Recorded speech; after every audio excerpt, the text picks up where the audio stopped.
Constable ન બનવો જોઈએ, એ પીએસઆઈ ન બનવો જોઈએ, એને ધ્યાનમાં રાખી આ 40% ક્રાઇટેરિયા એ બંધારણની વિરુદ્ધમાં જઈને આર્ટિકલ 14, આર્ટિકલ 16 એ બધાનું ઉલ્લંઘન કરીને આ 400 રચવામાં આવ્યો કે આદિવાસી સમાજની અનામત ખતમ કરવામાં આવે. આ ભારતીય જનતા પાર્ટી એ આદિવાસી વિરોધી તો રહી જ છે.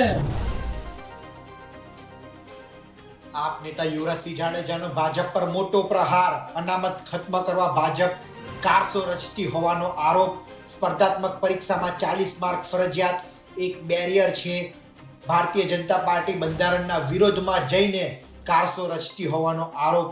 આદિવાસી સમુદાયના યુવાનો આગળ ન આવે, કલેક્ટર કે ઊંચા પોસ્ટ પર ન આવે તે માટે ભારતીય જનતા પાર્ટી કારસો રચતી હોવાનો યુવરાજસિંહ જાડેજાનો સનસનાટીભર્યો આરોપ.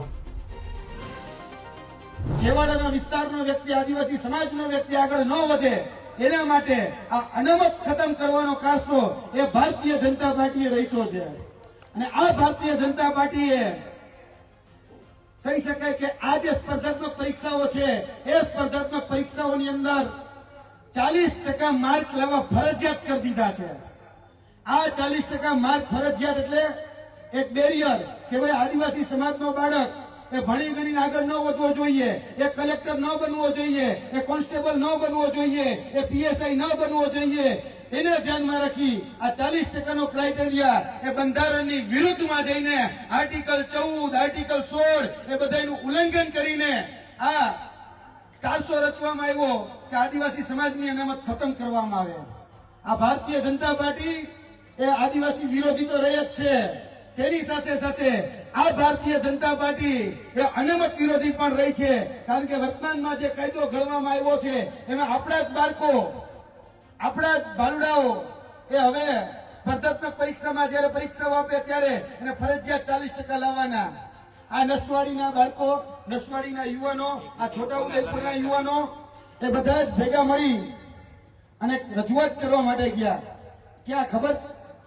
આ છોટાઉદેપુરના એક રીલ કલેક્ટર આવ્યા છે. રીલ જે રીલો બનાવવામાં જ વ્યસ્ત છે કલેક્ટર. અને એક કલેક્ટર પાસે રજૂઆત કરવા ગયા કે કલેક્ટર સાહેબ અમારી સાથે અન્યાય થાય તમે સાંભળો. તો કલેક્ટર સાહેબ કે મારી પાસે સમય નથી, તમે એસડીએમ એટલે કે પ્રાંતને મળી લ્યો. હવે બિચારા બેન એ ચિઠ્ઠીના ચાકર એ મુસ્કાન બેન હસતા હસતા બધાને જવાબ આપી દે. આજે આદિવાસી સમાજ એ પોતાની પીડા, પોતાની વ્યથા, એ પોતાની વેદના એ રજૂ કરવા માટે જાય છે તો આજે એને કોઈ સાંભળનારું નથી. મિત્રો, આ કહેવાનું તાત્પર્ય એ છે કે આપણે જેને ચૂંટીને મોકલા છે આ વિધાનસભામાં, તમે જેને ચૂંટીને મોકલા એ તમારા જનપ્રતિનિધિને જઈને પૂછો કે તમારી ભારતીય જનતા પાર્ટીની સરકાર અત્યારે સત્તામાં છે અને એ સત્તામાં રહેલી સરકાર અત્યારે શા માટે આ 40% ક્રાઇટેરિયા લાવી આ અનામત ખતમ કરવા ચાલી નીકળી છે? એ અભેસી ભાઈને જઈને પૂછો કે આ જે અનામત ખતમ કરવાનો કારસો એ ભારતીય જનતા પાર્ટીના 162 જે દુશાસનો છે એ દુશાસનો ને દુર્યોધને જે અનામતનું ચીરહરણ કરી રહ્યા છે તે ત્યારે તમે કેમ મૌન બનીને સોઈ રહ્યા છો? તમે બહુ વાત કરી રહ્યા છો કે 108 છીએ, 108 છીએ. અરે પીડા અત્યારે છે તો આવો ને અમારી ભેગા, આવો તંત્રે મુખ્યમંત્રીને જઈને મળીએ. અને તમે વાત કરો છો 40% લેવા ફરજિયાત છે, અમારે ગ્રેજ્યુએટ વિદ્યાર્થીઓ જોઈએ છે. તો આ માધ્યમથી અભેસીભાઈ તમને કહીએ છીએ કે ભાઈ અમને ગૃહમંત્રી આસપાસ નથી જોતા, અમને કાયદા મંત્રી જે ખરેખર આ ગુજરાતની અંદર આઈપીસી, સીઆરપીસી એવિડન્સ એક ભારતીય ન્યાય સંહિતા જાણતો હોય એવો વ્યક્તિ જોઈએ છે. અહીંયા કૃષિ મંત્રી એવો જોઈએ છે કે જેને ખરેખર કે કૃષિના કોની ખબર પડતી હોય. અમારે એવો શિક્ષણ મંત્રી નથી જોતો કે જેમાં શિક્ષણનો જ અભાવ હોય. અત્યારે એવા શિક્ષણ મંત્રી થઈને બેઠા છે કે જેમાં શિક્ષણનો અભાવ છે. કૃષિ મંત્રીને કોની ખબર નથી પડતી. આરોગ્ય મંત્રીના પોતાના આરોગ્યની ચિંતા, આરોગ્ય મંત્રીનું પોતાનું આરોગ્ય સારું નથી રહેતું એવા આપણા આરોગ્ય મંત્રી અને આપણા ગૃહમંત્રી. આપણે વાત કરીએ, મોટી મોટી ભાગા ફોજદારી થાય. એ વાહન વ્યવહાર મંત્રી પણ હતા. તો વાહન વ્યવહાર મંત્રી હતા તો કહેવાનું કે આ નસવાડી તાલુકાના બાળકોને આજે વખત ગઠિત 5ની એક સારામાં સારી બસ ચાલુ કરીને બતાડો ને. બહુ સ્ટેજ ઉપર જઈને ફાકા ફોજદારી કરો છો, બહુ રીલો બનાવવાનો શોખ છે, તો એક વખત જઈ અને કોને તમારા અધિકારીઓ તેનું માનવા તૈયાર નથી. અધિકારીઓ કોઈને ગાતા નથી. મિત્રો, આ આપણી કરુણતા છે, આ વેદના છે, આ પીડા છે કે છેલ્લા 78 વર્ષ થઈ ગયા. વિચારો, આ નસવાડીનું જ ગામ, આ છેવાડાનું ગામ, હમણાં જ આથી 2 દિવસ પહેલા જ એક વિડીયો તમે જોયો હશે, કુપા ગામનો જોયો ને?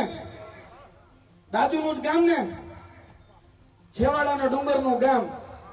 ત્યાં એ ગામની અંદર કોઈ સુવિધા નહીં, કોઈ રોડ નહીં, કોઈ બસ ત્યાં સુધી પહોંચે નહીં. 108 વાળાને ફોન કરીએ તો કે આગળના ગામ સુધી આવી જાવ. કેમ? તો કે રોડ નથી. અને એ બેનને જે પ્રસૂતિની પીડા ઉપડી હતી તેને જોલીમાં લઈ અને 3 કિલોમીટર સુધી હાલી અને લાવવા પડે છે. સાચું બોલું છું, ખોટું બોલું છું? સાચું ને? આ કુપા ગામની આ જ ઘટના 3 દિવસ પહેલાની છે ને? એટલે આપણે કોને ચૂંટીને મોકલા? જીતો વિચારો, છેલ્લા 78 વર્ષથી જે એક સારો રોડ બનાવી નથી શકતા. અને આ વર્ષે કેટલા રૂપિયાની ગ્રાન્ટ આવી ખબર? નસવાડીમાં, આ છોટા ઉદેપુરમાં માર્ગ અને મકાન વ્યવહાર મેં આઈટીઆઈ કરી 300 કરોડ રૂપિયાની. કેટલા? 300 કરોડ રૂપિયા. આ આખલાઓ ચડી ગયા. તમારો રોડ એ આખલાઓ ચડી ગયા. એ આખલાઓને હવે ઉખાડીને ફેંકો. હવે એક ચેતર વસાવાથી કશું નહીં થાય. હવે તમામ જિલ્લા પંચાયત, તમામ તાલુકા પંચાયત, તમામ નગરપાલિકાઓની અંદર આપણે ઘરે ઘરે ચેતર વસાવા જોશે ને? કેમ કે चेतर છે, चेतर नाम सुन के फ्लावर समझा था क्या? फ्लावर नहीं, फायर फायर. અને હવે તો જેલમાં જઈને આવ્યા છે. વાઇલ્ડ ફાયર છે, વાઇલ્ડ ફાયર. 162 ના તળિયા ધ્રુજે છે. અમારા કાઠિયાવાડમાં કહેવાય કે બાપુ બગડે તો 52 ગામ પકડે, અને હાવજ બગડે તો જંગલ કચડે, પણ ચેતર વસાવા બગડે તો 162 કચડે. એટલે હવે કાંઈક તો શીખો. આપણા ગામની આ જે પરિસ્થિતિ છે, આ છોટાઉદેપુર તાલુકાનું એક જડેડિયા ગામની ફરિયાદ મારી પાસે આવી કે સાહેબ, ગડુલિયાના ફળિયામાં 9 વર્ષથી, કેટલા વર્ષથી? 9 વર્ષથી એ શાળાની મંજૂરી મળી ગઈ, પણ એ શાળા ક્યાં ચાલે છે? તો કે ભાઈ સંતુભાઈ નાયકાનું જે ઓટલો છે એ ઓટલા ઉપર ચાલે. બોલો, ઓટલા ઉપર શાળા ચાલે છે. મંજૂરી તો કેદુની મળી ગઈ, પણ ઓટલા ઉપર શાળા ચલાવવા માટે મજબૂર થાય છે. તો કે હવે કે ગ્રાન્ટ નથી. આદિવાસી સમાજને મળતી ગ્રાન્ટ, આદિવાસી સમાજને મળતી શિષ્યવૃત્તિ, આદિવાસી સમાજને મળતી અનામત, આ 162 દાખલાઓ ચડી જાય છે. આપણને મળતી ગ્રાન્ટ આપણને મળતી નથી. તમે બધા તાજના સાક્ષી છો. હું અને ચેતરભાઈ આજથી 1 વર્ષ પહેલા આ જ વિસ્તારમાં રિવર્સ દાંડી યાત્રા લઈને આવ્યા હતા. જ્યારે આ છોટાઉદેપુરના કહી શકાય કે શિક્ષકોમાં 50% નહીં, 70% શિક્ષકોની ઘટ હતી. કેટલા? 70% શિક્ષકોની ઘટ હતી. આ છોટાઉદેપુરની અંદર 107 એવી શાળાઓ છે કે જે ફક્ત ને ફક્ત એક શિક્ષક થી ચાલે છે. એક શિક્ષક થી. હવે શિક્ષક બિચારો, એક શિક્ષક કામ કેટલું કરે મને સમજાવો? ઈ વસ્તી ગણતરીનું કામ કરે, ઈ તીડ ભગાવવાનું કામ કરે, ઈ બીએલઓ નું કામ કરે, ઈ પ્રિન્સિપાલ તરીકેનું કામ કરે, કે કેટલા વિષય ભણાવે. અને એના માટે આજથી 1 વર્ષ પહેલા આ રિવર્સ દાંડી યાત્રા કાઢી હતી. આજે એના ભાગરૂપે તમે વિચારો, આ ગુજરાતની અંદર એ 24,700 શિક્ષકોની ભરતી કરવામાં આવી. 24,700. હજી પણ આ છોટાઉદેપુરની અંદર આટલી ભરતી થઈ હોવા છતાં 50% ઉપર શિક્ષકોની ઘટ એ વર્તમાનમાં પણ છે. 50% તલાટીઓની ઘટ છે. ગામમાં આપણે 7/8 ઉતારો કાઢવો હોય, કે જન્મ મરણના દાખલાઓની નોંધણી કરાવી હોય, કે બીજા કામ કરાવવા હોય, તો એમાં ગામમાં તલાટી નથી, શાળામાં શિક્ષક નથી, કચેરીઓમાં જાય તો ક્લાર્ક નથી. આ આપણો વિકાસ છે. જે કે છે ને કે મેં બહુ વિકાસ કર્યો, તે વિકાસ ક્યાં કર્યો? જરાક અમને તો બતાડો. કારણ કે છેલ્લા ઘણા સમયથી જોવા જઈએ, છેલ્લા 1 વર્ષ થઈ ગયું. હમણાં જ ભૈલાએ જે વાત કરી મારા આગળના મિત્રએ, કે આદિવાસી સમાજને મળતી જે શિષ્યવૃત્તિ હતી, એટલે કે પોસ્ટ મેટ્રિક શિષ્યવૃત્તિ યોજના, એ આ ભારતીય જનતા પાર્ટી જે ભય ભૂખ અને ભ્રષ્ટાચારની જે રાજનીતિ કરે છે, એ ભય ભૂખ અને ભ્રષ્ટાચારની રાજનીતિમાં આપણા બાળકોની જે શિષ્યવૃત્તિ હતી એ છેલ્લા 1 વર્ષથી રોકીને બેઠી હતી. ત્યારે આદરણીય ચેતરભાઈ સાથે અમે તમામ જેટલી પણ આદિજાતિ કમિશનર કચેરીઓ હોય એનો ઘેરાવો કર્યો. બિરસા મુંડા કચેરી જે ગાંધીનગર ખાતે આવેલી છે એનો ઘેરાવો કર્યો. વિધાનસભા છે તો વિધાનસભાનો ઘેરાવો પણ કર્યો.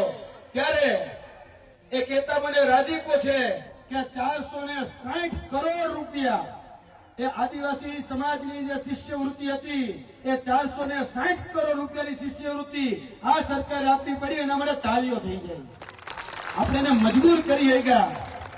બાકી આ સરકાર, તમે બધા જ જાણો છો કે કૌભાંડો કરવામાં અત્યારે પણ મનરેગા કૌભાંડ જોવા જઈએ તો જે રીતે ચેતરભાઈ વસાવે મનરેગા કૌભાંડ ઉજાગર કર્યું, નકલી કચેરી ઉજાગર કરી, હમણાં થોડા સમય પહેલા બાજુના વિસ્તારની અંદર જે ડુપ્લિકેટ કોલેજો ચાલતી હતી એ ઉજાગર કરી, તો એને જેલમાં નાખી દેવામાં આવ્યા અને મનરેગાનું નામ બદલી અને જી રામજી કરી નાખવામાં આવ્યું.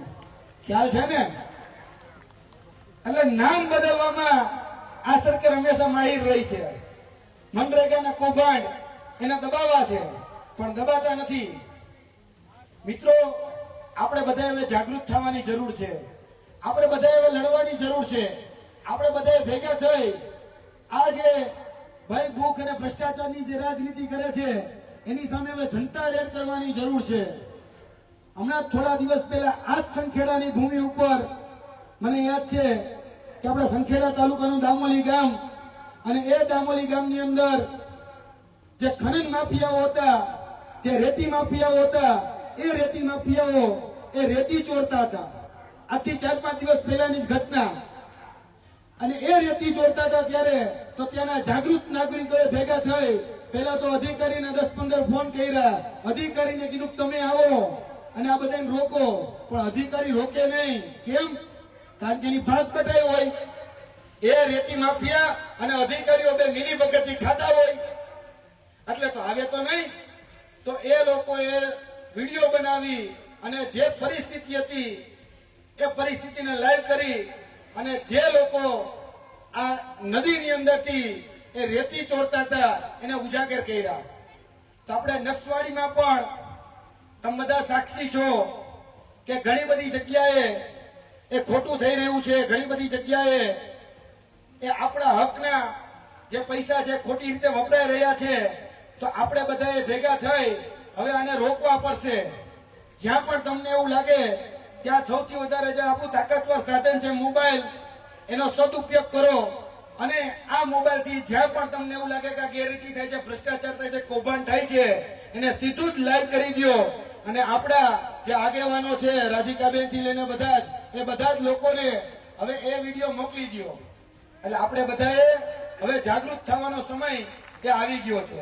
એટલે વધારે વાત નથી કરવી, કેમ કે આપણે બધા જ જાણીએ છીએ કે આ ભારતીય જનતા પાર્ટી વિશે જેટલું બોલીએ એટલું ઓછું છે. જાહેરાતો તો એવી કરે જ્યારે સિંહની ગર્જના કરતા હોય, પણ કામ તો કે ગોકળ ગાય જેવું કામ કરે. તમે જાણો છો કે હમણાં જ આપણે અહીંયા કહી શકાય કે રાજવાસણા જે ગામ છે ત્યાં અત્યારે રબર ડેમ બનાવવાનો અત્યારે એ કહી શકાય કાર્યક્રમ ચાલુ છે ને, કે રબર ડેમ બનાવવો છે.